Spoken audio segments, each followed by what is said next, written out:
Hi மக்களே, நம்ம Tarapur road medical காலேஜிலிருந்து Veeravandi போகிற வழியில் இருக்க வேலவன் ஸ்கூலுக்கு பக்கத்தில் ஒரு அருமையான பிளாட் ஒன்று விலைக்கு வந்திருக்குங்க. இந்த பிளாட் எங்கே இருக்குதுன்னு பார்த்தீங்கன்னா, நம்ம வேலவன் ஸ்கூல்லேருந்து டுவர்ட்ஸ் பழவஞ்சிபாளையம் பஸ் ஸ்டாப் போகிற வழியில் இருக்கிற கேஸ் குடோன் இறக்கத்தில் தாங்க இந்த பிளாட் அமைஞ்சிருக்கு.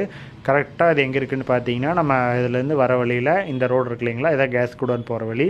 ஸோ கேஸ் குடோன்லேருந்து டுவர்ட்ஸ் வெஸ்ட்டு வந்தீங்க அப்படின்னா நம்ம வந்து மூகாம்பி நகர் எக்ஸ்டென்ஷனுக்கு போகுங்க. ஸோ நேராக மூகாம்பி நகர் எக்ஸ்டென்ஷன்லேருந்து லெஃப்ட் எடுத்திங்கன்னா கார்னர்லேருந்து 3வது சைட்டுங்க. இந்த ஒர்க் ஷாப்புக்கு ஏற்ற மாதிரி இருக்கிற சைட்டு தாங்க. இந்த இடத்தோட அளவு பார்த்திங்கன்னா 19க்கு 70 அளவுள்ள மேற்கு பார்த்து சைட்டுங்க. தரல வீடுகள்லாம் பார்த்தீங்கன்னா கடை காம்ப்ளெக்ஸ் எல்லாமே நிறையா இருக்குங்க. 3 எக்ஸ்போர்ட் கம்பெனி இந்த ஏரியாவில் இருக்குது. கம்பெனி கன்ஸ்ட்ரக்ஷன் அப்பார்ட்மெண்ட் கட்டுறதுக்கு எல்லாத்துக்குமே ஆகுங்க. இந்த இடத்தோட விலை பார்த்திங்கன்னா ஒரு சென்ட் வந்து 10 லேக்ஸ் சொல்கிறாங்க. ஸோ நல்ல கமர்ஷியலான ஏரியாங்க, ரெசிடென்ஷியல் ப்ராப்பர்ட்டி. இந்த இடத்த பற்றி மேலும் தகவலுக்கு கீழே நம்பருக்கு கான்டாக்ட் பண்ணுங்கள். தேங்க்யூ.